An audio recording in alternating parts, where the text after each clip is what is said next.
In a previous video, I introduced you to the Singer 401G slant-o-matic sewing machine. Singer didn't rest on their laurels with this series and continued to update and improve the 400, culminating with this, the 431G, made from just 1964 to 1965. And in this video, I'm going to show you what makes it so special.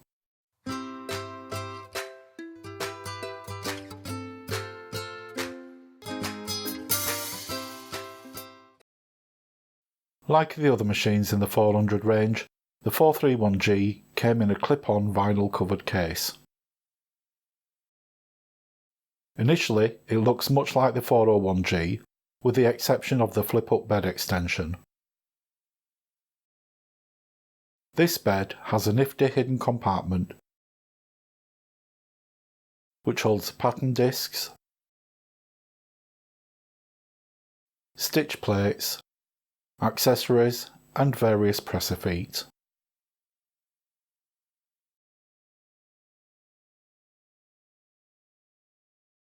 The bed can be removed at the push of a button to reveal a free arm, ideal for sewing cuffs, etc. It has the same internal direct drive motor, rotary hook and the signature slant shank, designed to move the sewing point forward and easier for the sewer to see. The 431G has all the same stitches and capabilities as the 401, with the pattern guide underneath the interchangeable cam cover. It also has the same controls on the front. Two pattern selector knobs, one behind the other, a stitch width selector, and the stitch length lever.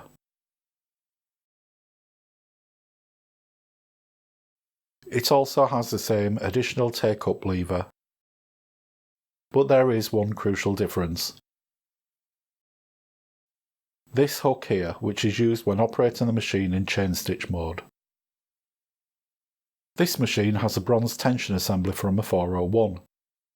The 411G and 431G had beige plastic dials which were prone to breaking, unlike the 401's aluminium parts.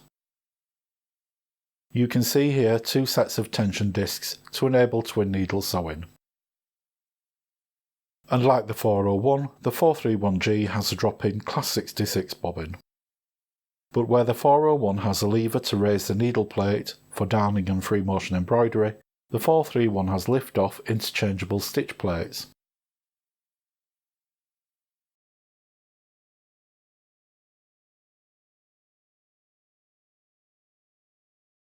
To wind a bobbin, undo the stop motion knob. Place a spool of thread on the spool pin. Bring the thread around the front guide. Then thread into a Class 66 bobbin from inside to out.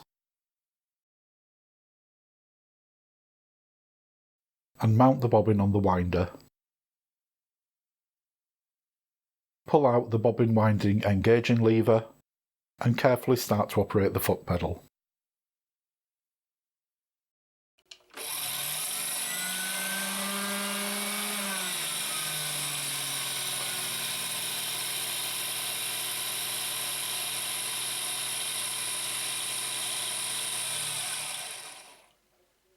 When you have enough thread on the bobbin, snip the thread. Push the bobbin winder engaging lever back in and remove the bobbin. Retighten the stop motion knob.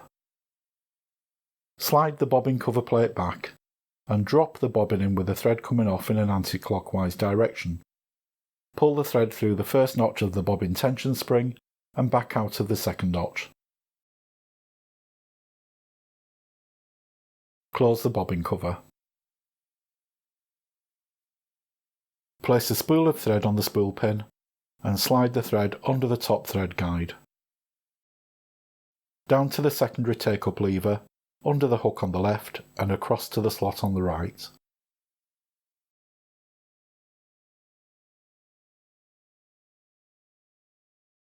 Around and into one of the two sets of tension discs, and pull the thread up until the thread catches in the hook.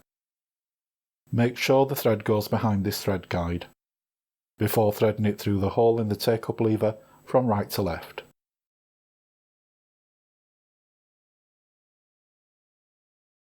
back down to the thread guide attached to the tension assembly, then the lower thread guide, and then the thread guides on the needle bar.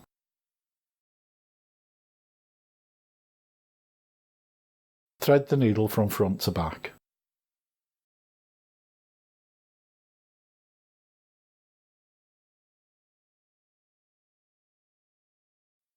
Turn the hand wheel to pull up the bobbin thread.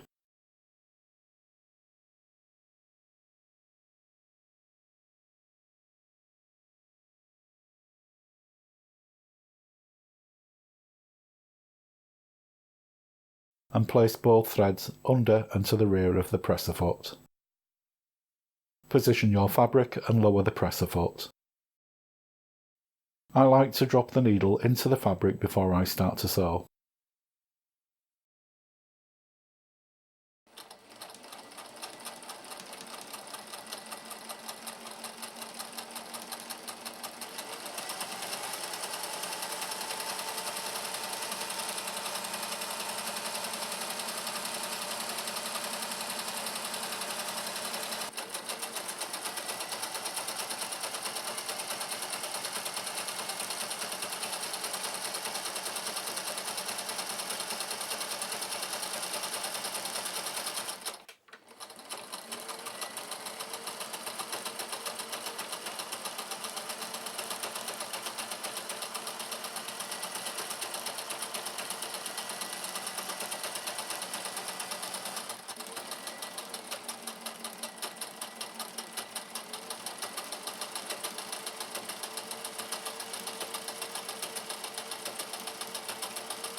To use the chain stitch feature, you will need to use a special chain stitch plate. Note the AK3 on the plate. This is to tell you to use the straight stitch settings on the pattern knobs and needle position 3. This lever underneath the plate is part of the mechanism to create the chain stitch. First remove the bobbin. Chain stitch only uses the top thread.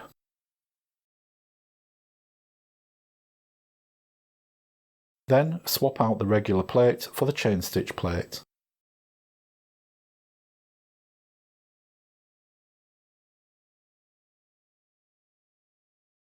And close the bobbin cover. Next, open the front cover and place the top thread around this hook.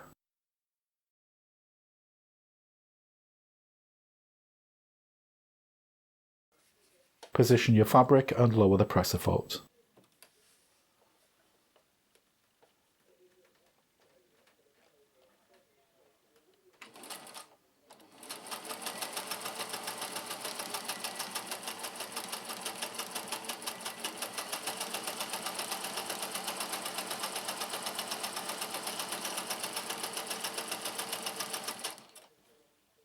From the top, the stitch looks like any regular straight stitch, but you can see the chain stitch underneath.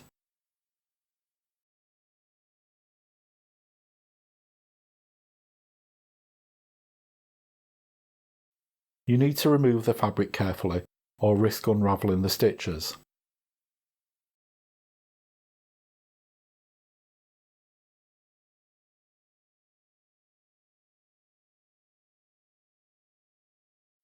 Chain stitch is great for basting together pieces, as the stitches can easily be removed just by pulling the thread.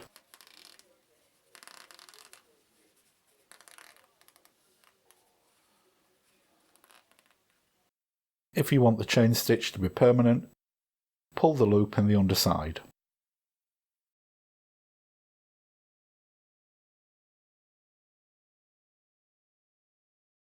I hope you've enjoyed this video. If you have, please give it a like, and if you haven't already done so, please subscribe and hit the bell icon to be notified of all my future uploads. Thanks for watching.